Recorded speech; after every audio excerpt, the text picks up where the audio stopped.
Olá pessoal, no último vídeo a gente falou um pouquinho sobre a importância e das formas de se utilizar indicadores de desempenho para fazer auditorias em políticas públicas.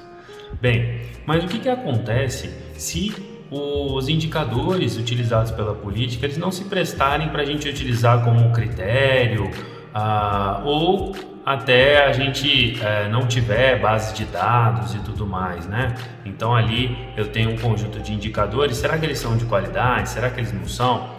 Então, vocês vão ter que fazer avaliações, seja para adotar os indicadores de desempenho como critério, seja para apontar oportunidades de melhoria no que se refere aos indicadores de desempenho já adotados pela política pública. Então, a primeira coisa que vai ser necessário quando a gente estiver fazendo uma auditoria na área de políticas públicas é entender como estão organizados os indicadores de desempenho dessa política pública. E aí a gente tem desde os níveis operacional, né, que é aquele mais chão de fábrica, aquele mais próximo, aquele de curto prazo ali da política pública, quanto os táticos ali de médio prazo, né, que já utilizam os resultados, os produtos ali da política pública, quanto estratégicos, que são aqueles ali mais próximos, né, de longo prazo, dos resultados e dos impactos da política pública. E também a gente precisa analisar os requisitos desses indicadores de desempenho. Será que eles são confiáveis? Será que eles abordam aspectos relevantes da política pública? Será que eles são homogêneos? Será que eles têm uma boa metodologia de coleta? Será que essa metodologia de coleta ela é estável para que a gente possa usar esse indicador de desempenho para fazer séries históricas, para apontar desvios ou comportamentos mais extremos provocados por algum evento? Então a gente precisa analisar nesse momento essas características de bons indicadores, né? E em segundo momento, a gente precisa entender também se esses indicadores estão funcionando da maneira como eles deveriam funcionar e se eles têm representatividade.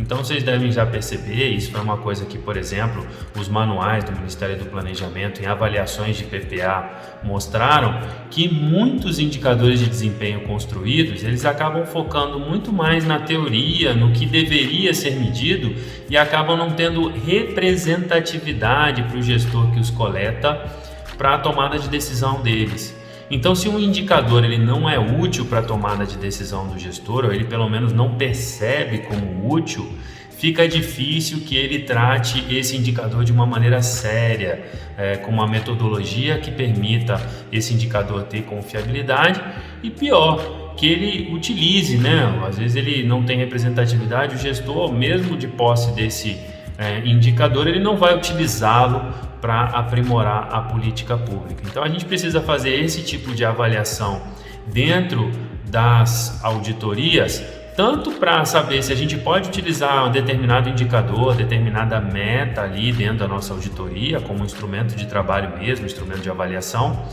e identificar oportunidades de melhoria que mais para frente vão se transformar em recomendações, determinações, cientificações aí dos gestores para melhoria contínua da política pública e agregar valor com a nossa auditoria, que é o nosso objetivo no final das contas. É isso aí, obrigado.